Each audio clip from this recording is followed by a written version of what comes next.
Hello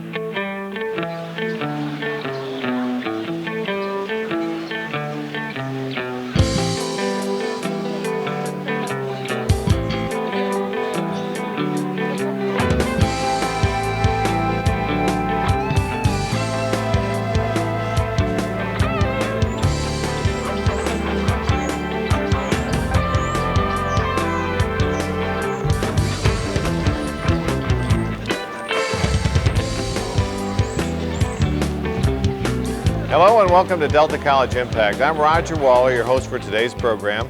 And on today's show, we're going to talk about a topic that a lot of you have been reading and hearing about, and that's welfare reform. This is an issue that's affecting our country and our state, but we're going to take a look at the effect it's having on Delta College and San Joaquin County. Joining me on today's program on the first half of the show, we have Dean Hazel Hill, who heads up our vocational education program here at Delta College, and Jared Zawicki, part of our post-academy director. We're going to talk about the changes at Delta College in relationship to welfare reform. Hazel, is welfare reform affecting Delta College? Absolutely. How so? Actually, welfare reform is giving us an opportunity to make some changes we probably should have been making a long time ago. An opportunity to look at changing courses and curriculum to better meet the students' needs. So we're not just meeting the needs of our, we call them CalWorks students here at Delta. We're not just meeting their needs, but we're also having an opportunity to change curriculum to meet everyone's needs. Because the needs of the CalWorks student are the same needs of our regular Delta College students in most cases. So we're revamping curriculum. We're looking at offering programs in a shorter period of time, concentrated programs that lead to employment. And I know when we talk vocational education, we're talking about a specific part of Delta College, but is vocational education going to be slipping over into other areas of the college so that these CalWorks recipients will be learning not only specific vocational skills, but academic skills as well? I would hope that one of the things our CalWorks students are going to come away with is the education they need to get a job, but also understanding all the options that are available for them. So we're providing them with the training they need to go out and get immediate employment, and then hopefully understanding the need for lifelong learning and the other options that are going to be available. Most of us don't start with one career and end up in that same career. We make a lot of changes as we go along. So we want to expose individuals to the options that they have, and then to give them the feeling and the understanding that they're the ones that are in control of where they end up. They're in control of the destiny. So we'll provide what they need to get to where they want to be. And I know one of the programs that we have here is our post-academy program, and that's where Jared enters the picture. Jared's our director of the post-academies, and Jared, you might talk with our audience a little bit about what the post-academy program's involved with here at Delta College, not only the CalWorks focus for welfare reform, but in general our program. Well, the post-academy allows students who are not hired as police officers to actually go into an educational program where they can receive all the necessary training and get themselves prepared for a law enforcement position. They have over 800 some hours of curriculum that they go through, and they have not only the academic skills in the classroom they have to develop, but they have to develop the manipulative skills that a police officer has to perform on the street. So that's a real intensive program that starts in January and ends in October of the year. So it's about a 10-month-long program. And how that relates to the private security program, it's a segment of that post-academy in essence, where they get some concentrated training for over 250 hours to prepare them for, hopefully down the road, a law enforcement career as well. And I know, Hazel, one of the questions or one of the points that you'd made earlier was the fact of how we're changing some of the programs that we've offered here at Delta College traditionally to try to fit in with welfare reform. And what are some of those changes that Jared's been involved with from a curricular course standpoint? How have you seen the courses change here at Delta? Well, Jared's talking about the Security Academy. I'll use a different example, and for example, early childhood education. Many of our courses, you have to take a beginning course, a second level course, and a third level course, which requires a student to spend 3 semesters to get the basic courses they need to work in early childhood education. So we've been changing the curriculum so that rather than taking a course for a whole semester, you take a course for 9 weeks. So a concentrated amount of time in a particular course. Finish that course in 9 weeks, you can go on to the next level course in the next 9 weeks. So we're shortening the amount of time it takes to get the basic certificate you need to start employment. Now, when a student, and I guess one point we should also stress is even though we're talking about welfare reform, all of our classes are open to just about anybody who would want to get this accelerated training. And I know we're not only doing it in early childhood education and security. What are some of the other programs that we're offering here at Delta? In culinary arts, we're looking at our home health aide and certified nursing assistant program. In the office area, in the business division, office management. We're looking at retail in the business area. We're also doing ornamental horticulture. I'm not sure, we're not calling it ornamental horticulture, gardening academy. Gardening academy. So there are a variety of programs that we offer here at Delta.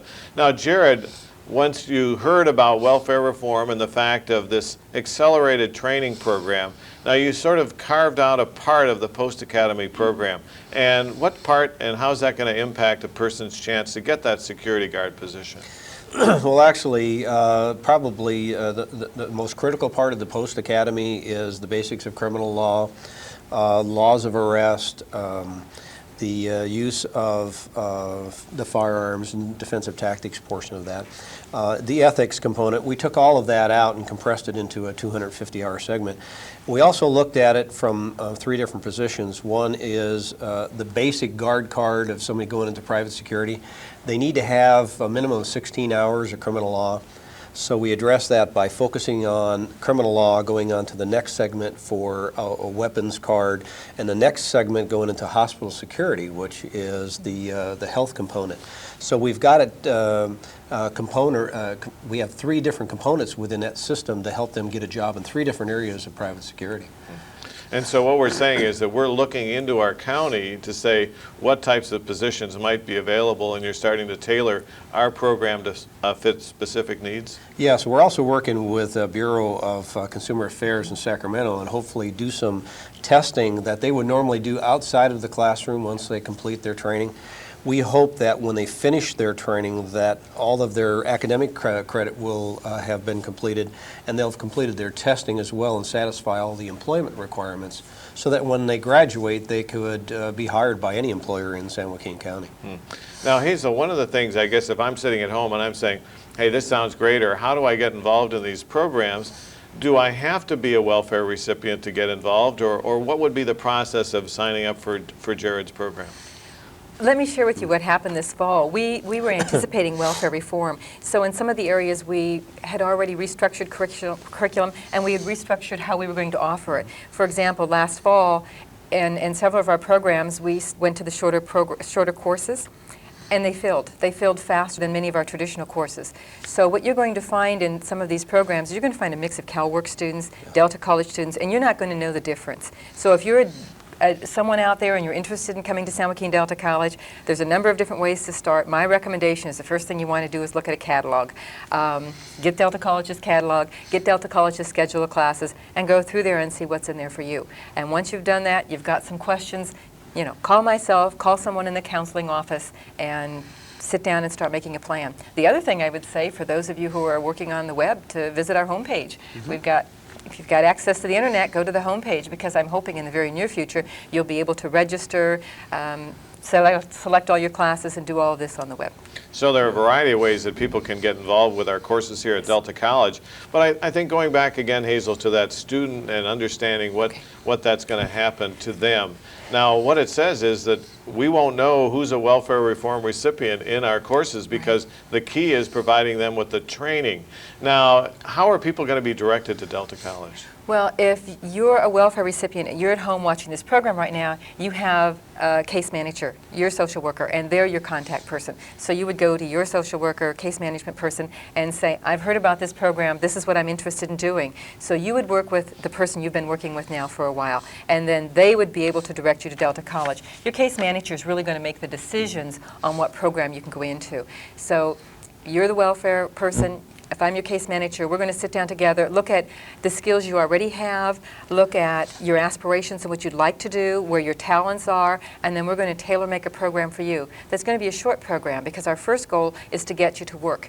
And once we get you to work, then hopefully you'll enjoy your occupation and you'll say, aha, I want to stay in this area. So now, what's the next level? What classes do I take now? For example, the person that goes into security academies gets a job, finds out that they really have a real interest in doing this, a real knack for doing it, and they want to continue. They go back to Jarrett and say, okay, what's my next step? Finances may be a problem for some of these people. Delta College has a lot of resources available. Once they're off of public assistance, then there's all kinds of other possibilities. There's scholarships, there's grants, and I would want to encourage people to explore those ideas in those areas for funding their education, not to quit their education. Oh, absolutely. And obviously here at Delta College, that's our goal. One thing I do want to stress is on the second half of our program, we're going to be joined by Bobby Fasano, who's Deputy Director of Human Services here for San Joaquin County. And she's going to be talking more about some of the local county connections that are involved here in the program. Now, Jared, a student's going to walk in with our program, and when they come in, do they have to have specific skills? Well, they have to have the basic skills of the reading and writing, but beyond that, no, there's no other prerequisite for the program. We hope that this basic program will prepare people for a career not only just in private security, but in law enforcement corrections as well. And I know that basic skill of reading and writing, and I know at Delta College we're trying to provide some special programs to help supplement that training. What are some of those programs involving? But you know, right now we have students come who have problems with basic skills, and we have, through our Communication Skills Division, a number of programs to help them increase their skills. Those same programs are going to be available to all our CalWORK students. So if there's someone out there who qualifies to come to Delta College, is receiving aid, then they would want to come again, meet with a counselor, and find out what programs we offer to help them with their reading, to help them with their comprehension skills. Because maybe they're not ready to start in the program now, so maybe we'd spend a couple months with them assessing where they're at and helping them come up to a level they need to be at to succeed in his program. Or we can offer it simultaneously while they're in the program. So now what that says is you're going to be receiving training to help you qualify, so don't feel bad if you don't have some of those basic skills. Now, Jared, how are you going to help connect the training with prospective employers? Well, we're working right now with several employers in San Joaquin County, and I think they're keeping a close eye on the program and want to see how the students progress through it. We hope that they'll be very interested in the students, and once they see our graduating class and look at their academic achievements, that they'll want to hire them in San Joaquin County as employees. Now, a lot of people would have the perception that, gee whiz, to be a security guard, what training do I need? But there are some specific skills that you have to have, and I think that's the key, is you're teaching the professionalism of that area, not just walking around with a flashlight. That's right. I think that's probably been the biggest criticism for private security probably for the last 15, 20 years. We're going beyond the minimum requirements that the state of California requires for a security guard. As an example, 16 hours is required for criminal law. We're going to give them 32. We're going into firearms, 16 hours, actually 8 hours on a range. We're giving 24 hours. So we're going well beyond that minimum requirement, and we're including other subject matters such as ethics, communications, diversity with in the workplace.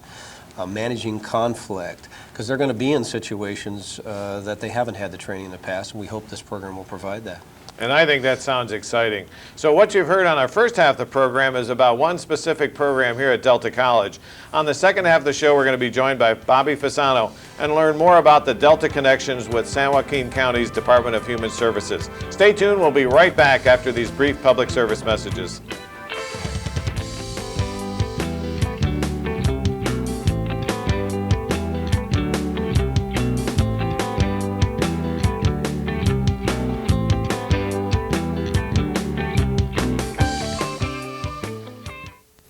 Prepare for an exciting career in technology at San Joaquin Delta College. Delta has programs in engineering, mechanical technology, industrial technology, and construction. Your future starts at Delta College.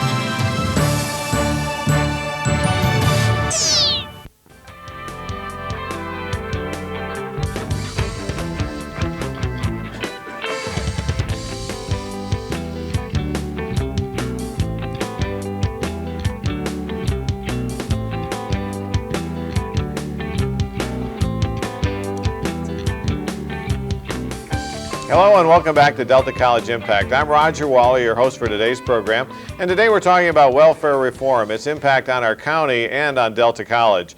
On the first half of the program, we learned about one of the specific programs involved in welfare reform here at Delta, and Hazel Hill, who was on our first half as our Dean of Vocational Education, and I are joined by Bobby Fasano, who's the Deputy Director of Human Services here in San Joaquin County. But before talking with Bobby, I wanted to get back to Hazel and talk a little bit about the fact that even though we talked a lot about San Joaquin County, our programs really impact not only San Joaquin County, but a broader region. Absolutely. Our programs impact our entire service region. So San Joaquin Delta College serves Rio Vista, we serve San Andreas, we go up as far as Galt. So the programs we're offering are programs that all of our students have an opportunity to come in and enroll in. It's not limited to San Joaquin County.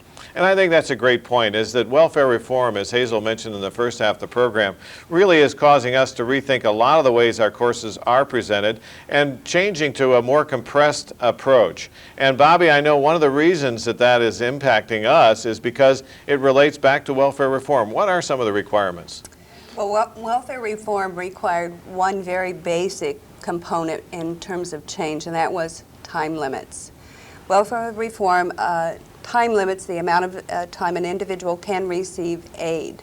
In addition, time limits were also imposed on county welfare departments in terms of the availability that we have to prepare people to enter the labor market. For current recipients, they have 24 months in order to prepare to enter the labor market. After 24 months, if they do not become employed, then they must participate in community service. Our goal is to see that as many of our recipients become employed. For new recipients who are going to be receiving public assistance, they will be given 18 months to prepare to enter the labor market.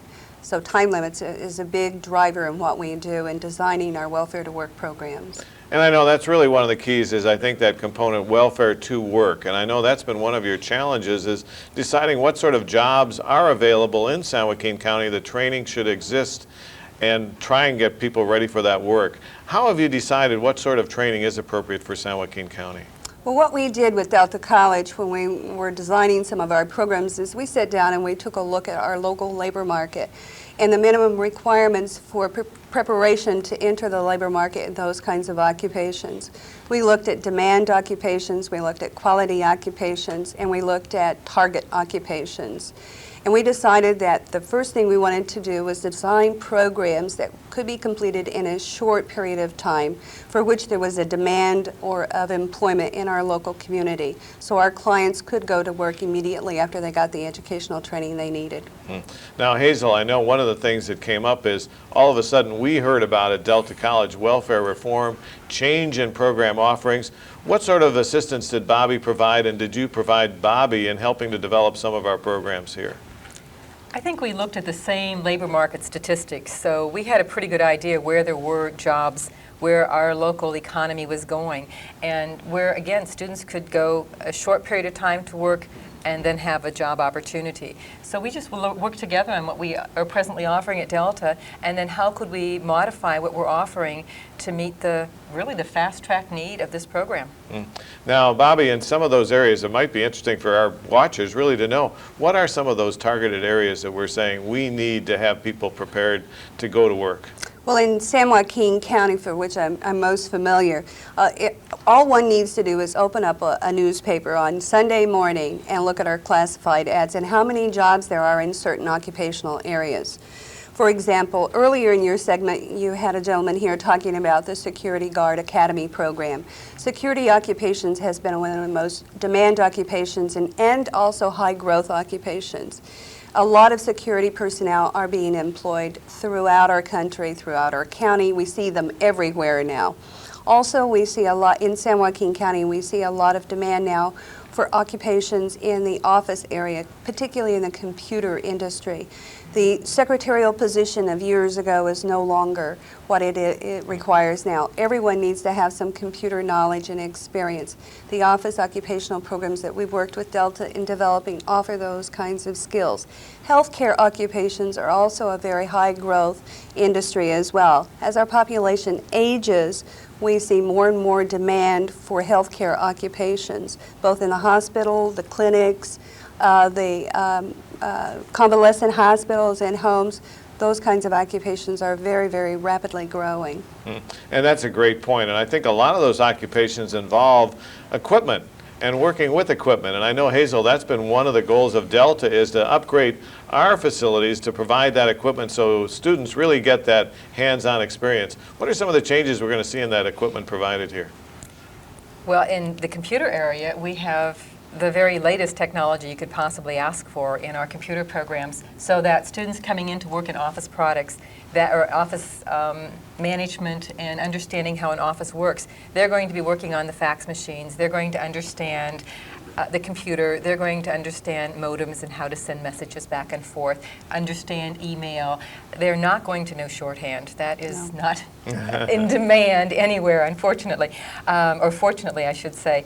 So we have a lot of new technology. A lot of the new technology is going to be challenging for our instructors because things are changing fast in the work world, and Delta hasn't always had the opportunity to have the latest equipment and technology for our teachers to be teaching students with. And CalWorks is going to give us an opportunity to change that. So a lot of good things will come out of this. And I know, Bobby, one of the other challenges is really starting to get people into proper occupations. How are you going to decide what occupational training a person should be receiving? Well, one of the things that we will do certainly is they will be interviewed by their case manager to ascertain what their employment goals are. We'll need to know what their work history, if any, has been. We need to know what their educational attainment levels are. And then to help us further identify an appropriate employment goal, then we will have an assessment done. And the assessment will be provided to help us identify any weaknesses or strengths that we can build on. It will identify vocational areas that the individual may want to pursue. It will help us identify what their interests, their aptitudes, and their abilities are. And then we can sit down and develop a real educational plan that will meet the time limits and will lead to employment. And that's a great point, is that you're sitting down individually with each person saying what is going to be a best fit for them. Absolutely. And now when they come to Delta College, Hazel, I guess one of the keys is how do we mesh that change? They're going to meet with Bobby and the Department of Human Services, and then they come to Delta. How are they going to be assimilated into our system? Well, Bobby and I have worked very closely together. As a matter of fact, I'm going to be doing some workshops for her employees very shortly just about Delta College and how that process is going to work. But when the students come to Delta, they'll know what class they're going to. They'll already have the map. They'll be able to figure the route and how to find different rooms at Delta College. So they'll be here and ready to go to the class. We'll be providing additional services for them once they get here. We're employing technicians, and the technicians will be able to work with these students to help them make sure they get through the class, they have the services they need to finish the program, and then also to help them find the resources for employment. And I know one of the exciting parts of the program is a lot of these people may not have had a lot of work experience, and part of this is getting hands-on work practice with local employers. How was that program designed, Bobby? Well, let me go back to when we designed our programs with Delta, because that is one of the areas that we did in fact talk about. And a lot of our clients don't have any work experience, and while one may have the educational skills in order to look for a job, many times they don't have the work experience that needs to accompany the vocational skills. So in working with Delta, we decided that one of the designs that we needed to include in our program was to offer some work experience in addition to the vocational skills preparation.